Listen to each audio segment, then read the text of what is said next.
Rafael G? Rafael G is somebody who I can honestly say is unstoppable. And what I mean by unstoppable is through everything I've been through, all my ups, all my downs, you know, my near-death experiences, my drug addiction at one time, it didn't stop me from becoming the person that I am today. You know, with using comedy as the best medicine that I've ever had that actually let me be who I'm supposed to be.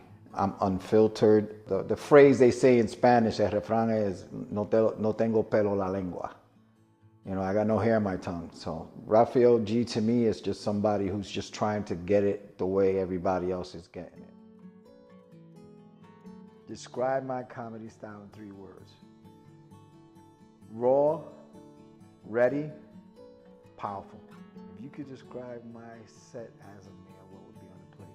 It'll be a buffet. It'll be a buffet. It'll have everything from rice, beans, penne, to cheeseburgers, French fries, Chinese food, General Chow's chicken, Trinidadian food, mashed taters and steak and gravy, chitlins. And it'll be a buffet. I mean, I'm not one of these one-dimensional comedians. You know, I like to touch everything. What do you mean by that? I mean, because that's what you have to talk about. You have to talk about everything. So to me, it's a buffet. I mean, there's a little bit of everybody there.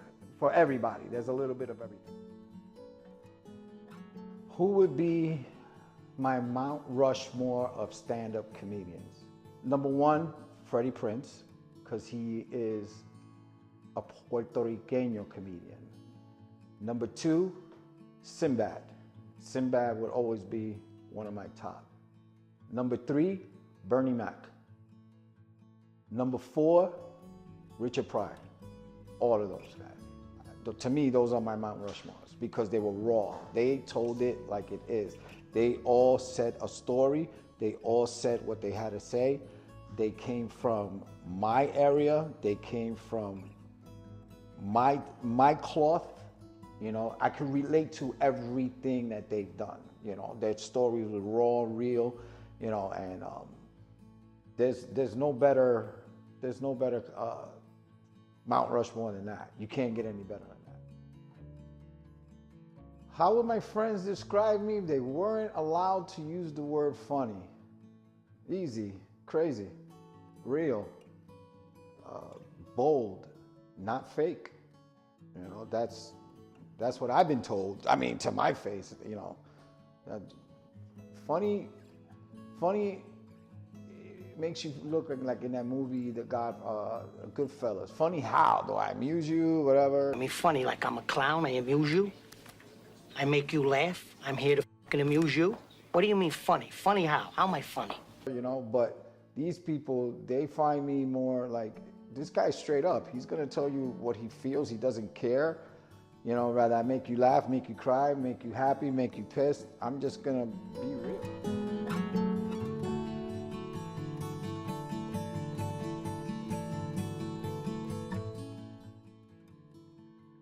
It's not a comeback because I didn't go nowhere. I haven't disappeared.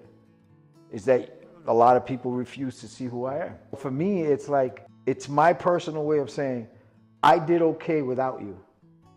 I did this on my own. People who saw me are here with me. People who wanted me to rise are here with me.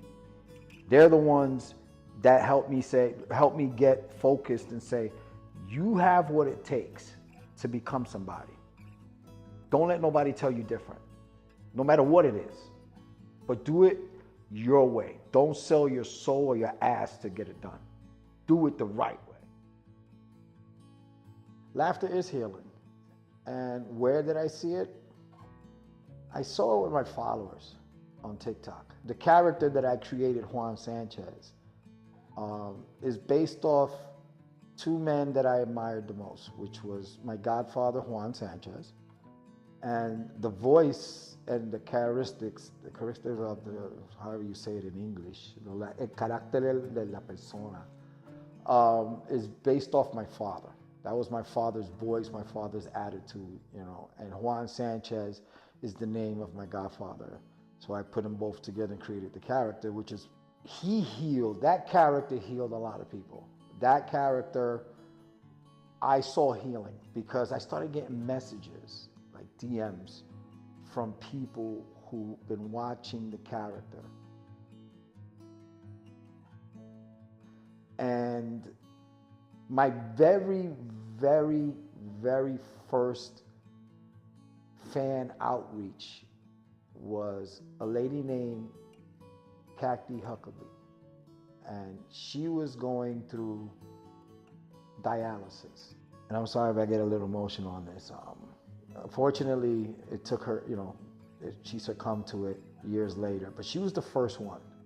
She was the first one. She said to me, hey, I love what you're doing. I use your videos through my dialysis 3 times a week. She used to go Mondays, Wednesdays, and Fridays. And she would watch my videos while doing dialysis and laughing out hysterically. And that the nurses were like, who are you laughing at? She was like, oh, this character.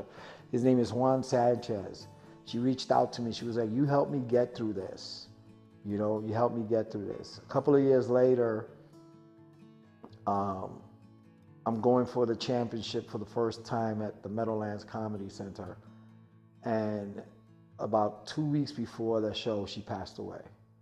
And it broke my heart. It broke my heart because she was somebody who one of the first people to believe in me.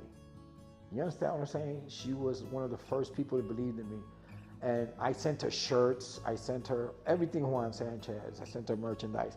And she took pictures in her dialysis with all this stuff on, with the shirt on and everything. And I said to her, I said, I'm gonna win this, just for you. I'm gonna win it for you. For the first time in my career, I said, I'm not doing this for myself, I'm doing this for her. And I won, and I won. And if you look at my social media, and I do a speech, and I said to her, this one's for Kathy.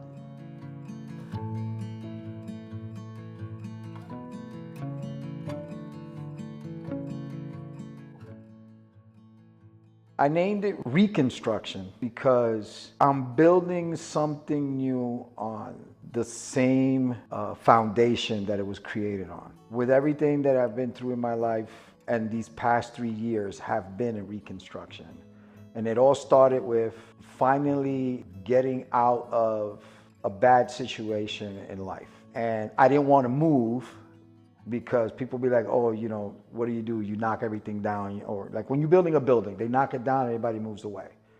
And sometimes the land is there with nothing on it. So what I did was I re-gutted myself on the same foundation and rebuilt myself on the same foundation where I created this whole Rafael G persona. I was able to take pieces of the old stuff and blend it in with the new, and still make it look fresh. I'm finally gonna be able to tell my story. Who inspires me the most in comedy right now?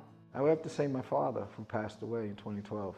He inspires me because now that my mind is more clear and more, you know, alert, he inspires me. He inspires me a lot, you know, now that I think of all the stuff we used to do together, you know, and listening to his stories. I mean, that's what keeps me going. Just, my father was the Puerto Rican Archie Bunker.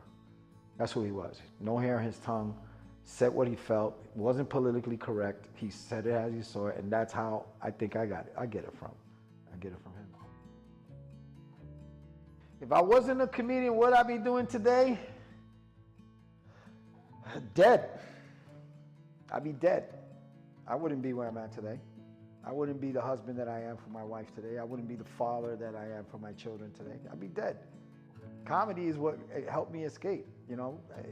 I don't see myself doing anything else after this. I don't.